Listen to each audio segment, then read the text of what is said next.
Hi y'all, my name is Kelly of Not Impossible Creations. I am doing the Minimalist wallet today by Handcrafted by PJ Patterns with her permission.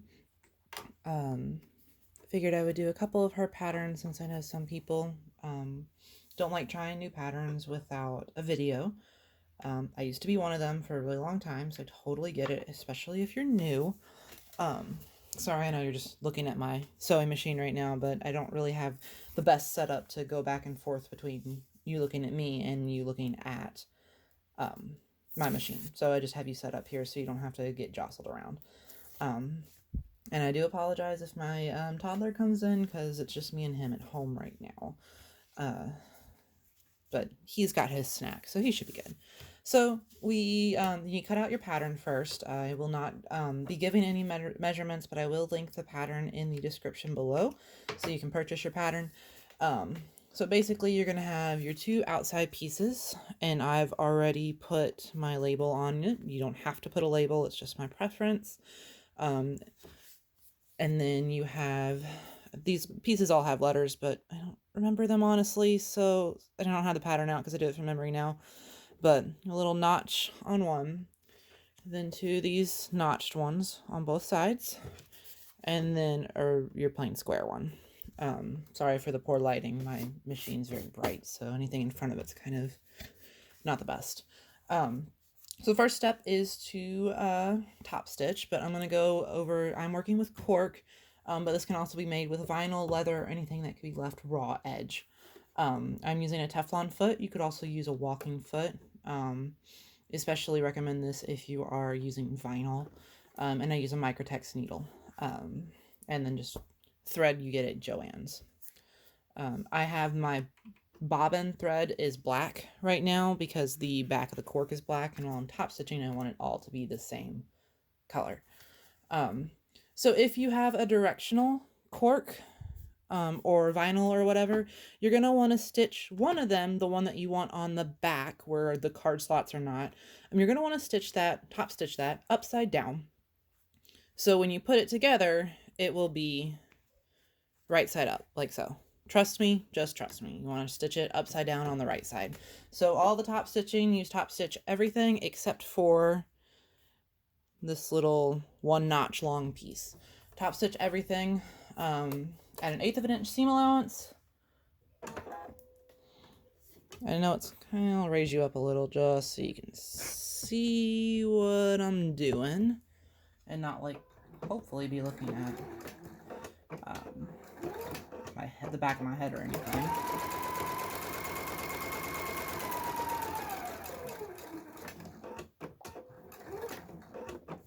I use a stitch length of 3 on this.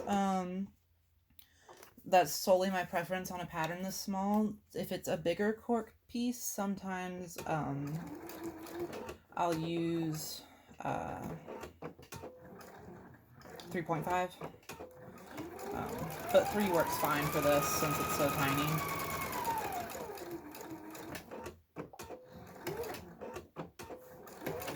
Always make sure you backstitch at the beginning of end and everything. And you don't have to chain it like this. I just like chaining it for top stitching, but you can definitely top stitch each piece one at a time. There is no need to do this unless you are just kind of lazy like I am.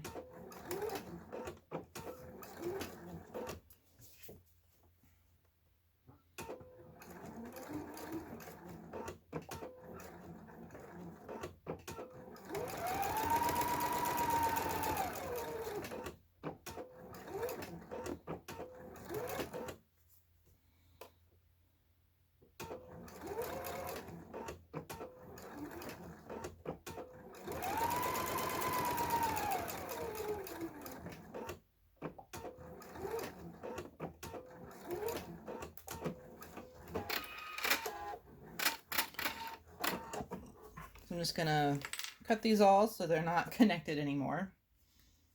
Just in the middle. And I promise if it is not perfectly centered, you are not missing anything on this part. Like I said, I've made this pattern out of cork and vinyl. Not really a big leather fan just because I don't like working with the thickness of it, but it can definitely be made from leather as well. The cork is probably my favorite though. And I'm just trimming threads here because it is a pain to do it at the end, especially if you leave them underneath another piece and you have like loose threads where your cards would be or something, and it's really hard to get scissors or snips down in there. So trim all your threads as you go. This is another step that's optional, but cork can heat seal and stop it from fraying. So I do that on the card slot pieces just because it's kind of hard to get to them afterwards and I don't want to burn my cork trying to get into small spaces after it's all put together. So, all right, that's the easiest step. It's not hard at all, but that was the easiest one. So first step is take your piece with the one notch, the long one, and we are going to put one of these notches on top of it. There is an exact measurement in the pattern for how far down you do it from the top. I eyeball it because I've been doing it for a while, but you're welcome to look at that and measure it exactly. So once you measure that, you clip it. Do not use pins. Please don't use pins on cork. They will leave holes and you will not be able to get them out. Same with vinyl. They will not come out and you will be very, very sad because then your pretty project will have holes in it. Okay, so clipped. It's kind of hard to see, sorry. I should have used a more patterned vinyl or cork. So stitch across the bottom only of this piece. At an 1/8 of an inch seam allowance, you can still do a 3mm stitch length. I promise I will get better lighting at some point. It is ordered. It just has not come in yet, and I was finishing up these wallets today, and I definitely wanted to get a video of them. Because I kind of do these in big burst batches. So I wanted to get it all done. All right, so the first piece is stitched down. If you take, I'll show you, taking these clips off, it is literally just stitched on the bottom.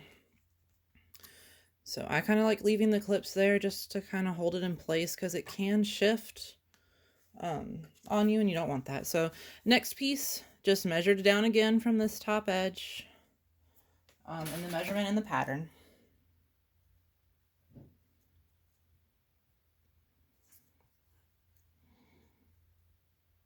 And then just make sure you line up this edge. Oh, there, that would help, wouldn't it? Line up this edge right here. It'll be lining up on one side and it won't be lining up on the other, and that is by design. So your stitches across the final stitches are not going to be going through multiple layers of cork. This is a very friendly pattern for people who have domestic machines that are maybe not great at going through multiple thick layers. That's what the notches are for. It's very ingenious how it's done.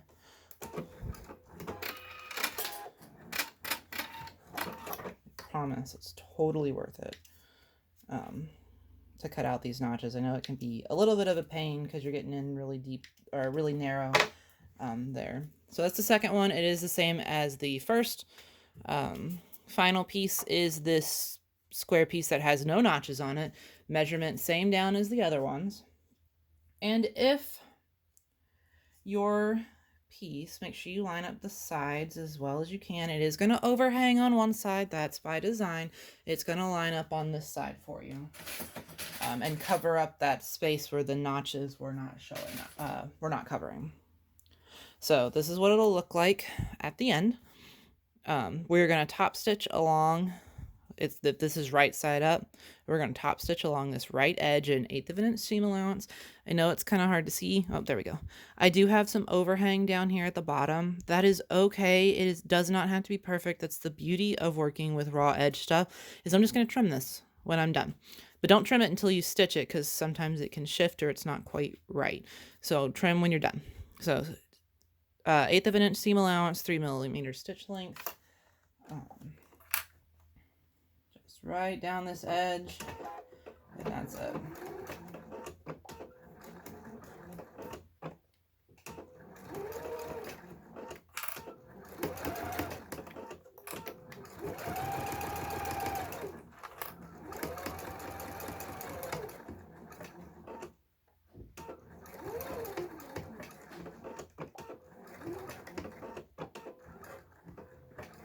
Always backstitch at the beginning and end.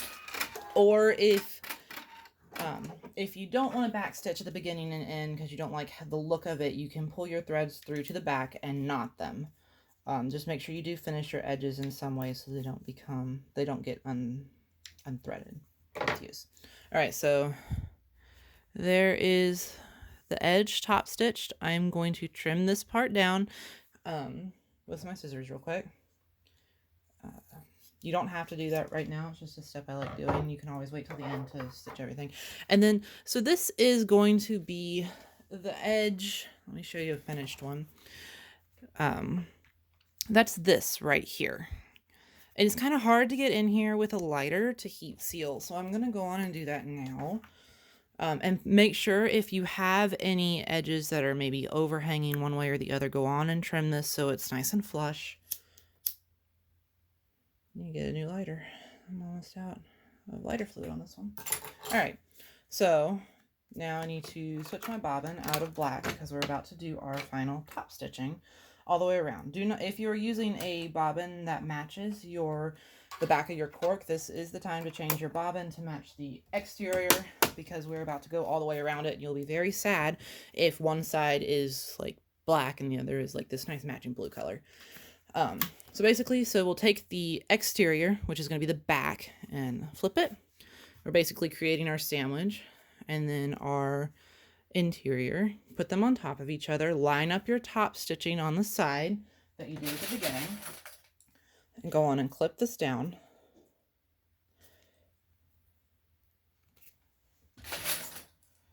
I will definitely be getting a better setup if y'all like these videos. I know this is not the best setup, and sometimes me showing you something is not super visible or anything like that. I will fix it in the future. So clip this all around. This is just the interior and then the back. So on your interior piece, take your card slot panel, and we're going to match the top left corner up. And then just lift your clips and clip in place. Sorry. Try to line up the edges as best you can. It does not have to be perfect though, because we will trim it when we're done.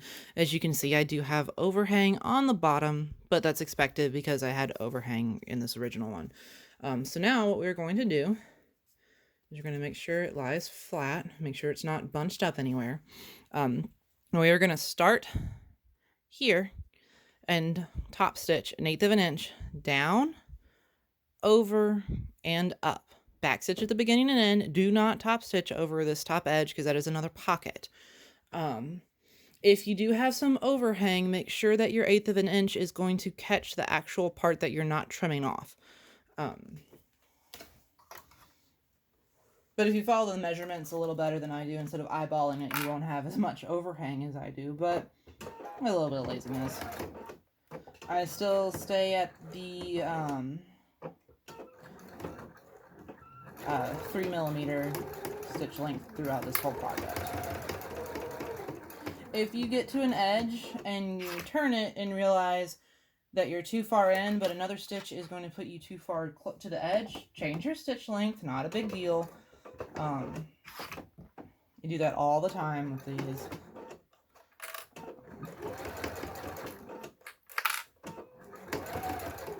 Sorry if all you're catching are my hands right now, but I don't hold these. You need to hold these because the this edge over here are the tabs. You want to hold them really down so they're not shifting over as you're stitching over them. I'm going to make sure they're not going anywhere. Same thing on this edge. If you get to it and you're like, that's too close, change your stitch length to shorter so it's good.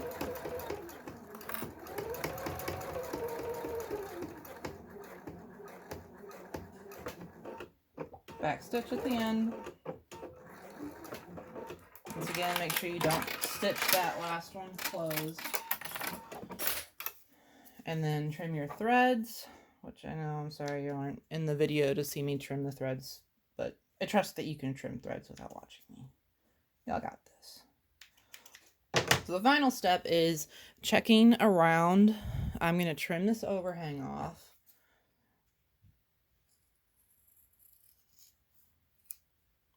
Another frequent place I do get overhang in this pattern is on this edge over here where the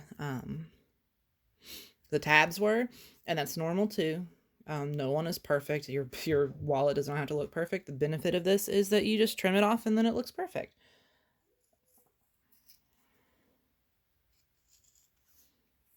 Try your best when you're trimming cork and vinyl to do longer cuts as opposed to snipping.